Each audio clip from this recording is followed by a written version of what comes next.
Bapak Ibu sekalian rahimakumullah, apabila kita telah memahami bagaimana keagungan Rasulullah, sebelum lahirnya telah diberitakan, lahirnya pun disyukuri oleh beliau berpuasa, maka kita sekarang ini mengadakan majlis-majlis sholawat, mengadakan majlis-majlis sedekah, majlis-majlis silaturahim, majlis-majlis membaca Al-Quran, itu dalam rangka syukur kepada Allah dengan lahirnya Nabi Muhammad sallallahu alaihi wa ala alihi wasallam. Dan cukup bagi orang yang berakal, cukup bagi orang yang berakal ketika Allah mengatakan dalam Al-Quran, Qul innama ana basyarun yuha ilayya annama ilahukum ilahun wahid.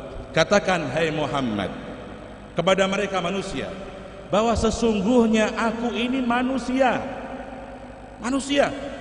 Tapi ingat, bukan sekedar manusia, beliau manusia yuha ilayya, aku diberi wahyu Al-Quran,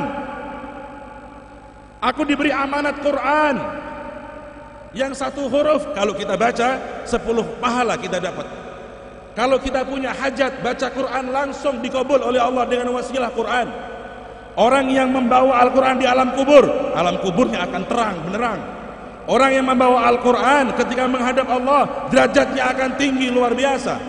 Ini wahyu diturunkan hanya kepada Nabi Muhammad sallallahu alaihi wasallam. Yuha ilayya, aku manusia tapi aku dapat wahyu dari Allah. Aku dapat wahyu dari Allah. Maka jangan lupakan ini status. Kadang orang sekarang ini menganggap Nabi Muhammad orang biasa. Kalau Nabi dipuji tidak suka, Nabi disebarkan kemuliaannya enggak suka, Nabi ditebarkan kehebatannya enggak suka, Nabi ditonjolkan keagungannya sewot. Ini umat Islam seperti apa? Al-Imam Ibnul Qayyim, ulama besar, dalam kitab Zadul Ma'ad, dalam kitab Zadul Ma'ad, Ibnul Qayyim menyinggung masalah ini sangat bagus.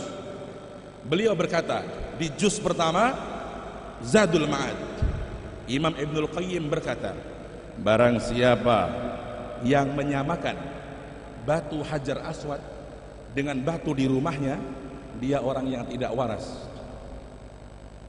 Hajar Aswad, setiap kita tawaf satu putaran, kita disunahkan mencium batu itu. Batu di rumah kita, siapa yang mau cium batu rumah sampeyan? Orang menyamakan batu Hajar Aswad dengan batu di rumahnya, ini orang nggak waras. Orang yang menyamakan Mekah dengan kota lain, itu orang yang tidak stabil pola pikirnya. Orang sholat di masjid Mekah, satu kali sholat melebihi 100.000 sholat. Di masjid yang lain 100.000 sholat. Bagaimana orang bisa mengatakan Mekah sama dengan tempat yang lainnya? Allah memiliki hak prerogatif mutlak, absolut. Allah pilih Mekah tempat paling mulia. Jangan protes, jangan mengatakan kenapa. Karena kalau sampai yang terlalu banyak protes, khawatir dicabut nyawa kita, su'ul khotimah. Na'udzubillah min dzalik. Allah punya hak, tidak boleh ditanya. La yus'alu amma yaf'al wa hum yus'alun. Allah tidak bisa ditanya apa dan kenapa.